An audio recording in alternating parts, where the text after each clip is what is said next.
Akwụkwọ nke Mak isi nke 8. N'oge ahụ, mgbe igwe mmadụ buru ibu nke ukwuu ma ha enweghị ihe ha ga-eri, Yeshua kpọrọ ndị na-eso ụzọ ya ka ha bịakwute ya wee sị ha, enwere m ọmịiko n'ụbọchị atọ ahụ, enweghịkwa m ihe ha ga-eri.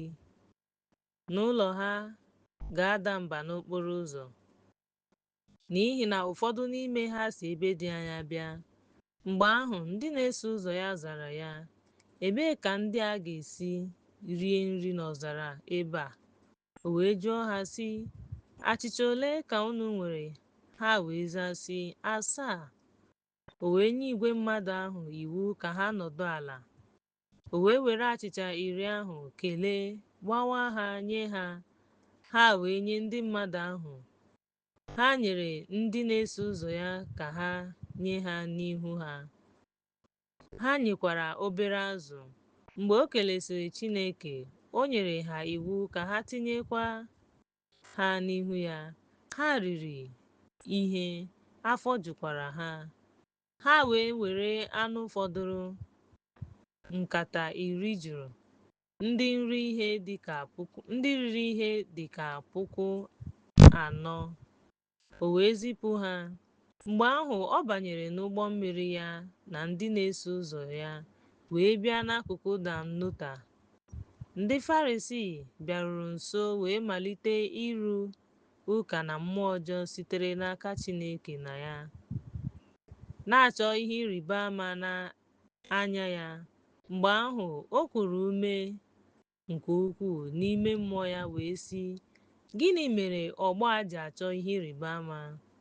N'ezie asị m unu, agaghị enye ihe ịrịba ama nye nke a.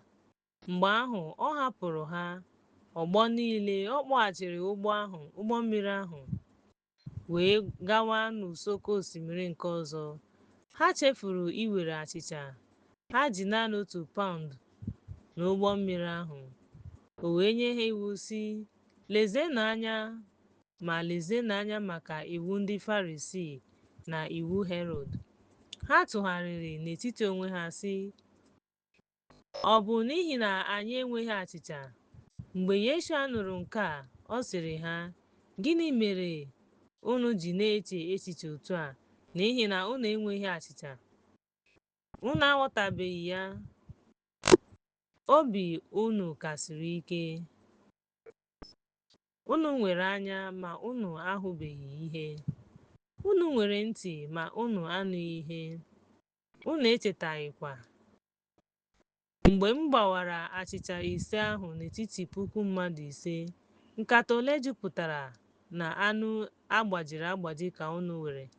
Ha zara ya sị, 2.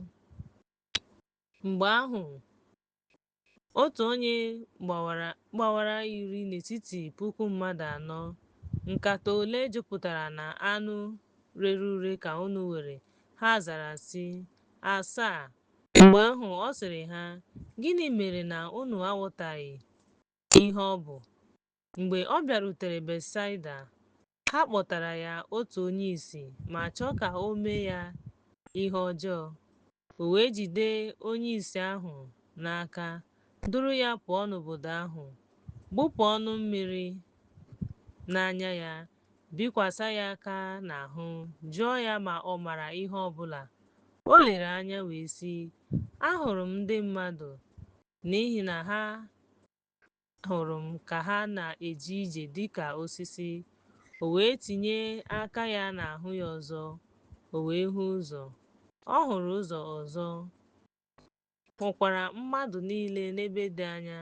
Mgbe ahụ o zigara ya n'ụlọ ya na-asị, abanyela n'obodo ahụ ma ọ bụ gwa onye ọbụla n'ime ya.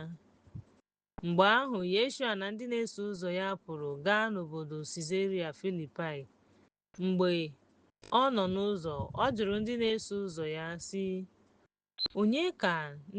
onye ka mmadụ na-ekwu na m bụ? Ha zara sị,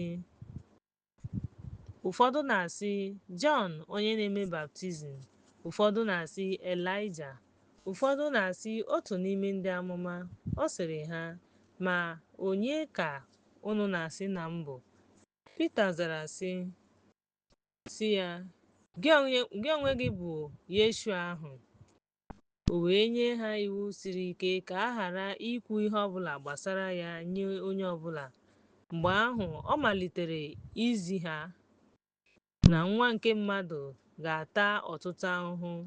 Ndị okenye, ndị nchụaja na ndị ode akwụkwọ ga-abara mba ka e gbuo ya, ka o bilitekwa n'ọnwụ n'ime ụbọchị atọ. O kwuru okwu ihe ndị a na-atụghị egwu. Mgbe ahụ Pita kpọrọ ya gaa n'akụkụ wee malite ịbara ya mba. Mgbe ahụ ọ tụgharịrị lee ndị na-eso ụzọ ya anya ma wee bara Pita mba sị, “Kpọtanụ ekwensu, n'ihi na unu amaghị ihe gbasara. Nyenụ ihe Chineke ma ewezuga nke mmadụ.” Mgbe ahụ ọ kpọrọ igwe mmadụ ahụ na ndị na-eso ụzọ ya ka ha bịakwute ya sị ha, “Onye ọbụla chọrọ iso m, ya hapụ onwe ya, buru obe ya soro m. Onye ọbụla chọrọ ịzọpụta ndụ ya ga-efunahụ ya. Mana onye ọbụla tụfuru ndụ ya n'ihi m na ozi ọma ga-atụfu ya. N'ihi na uru gịnị ka ọ ga-abara mmadụ ọ bụrụgodu na o mere ụwa dum, ọ bụrụkwa na o tufuo mkpụrụ obi ya? Ma ọ bụ ụgwọ ọrụ ya dị aṅaa ka mmadụ ga-enye maka mkpụrụ obi ya? N'ihi na onye ọbụla ga-enwe ihere n'ihi m na okwu m n'ọgbọ a, nke na-akwa iko na nke mmehie, Nwa nke Mmadụ ga-enwekwa ihere n'ihi ya, mgbe ọ ga-abịa n'ebube Nna ya na ndị mmụọ ozi ya.”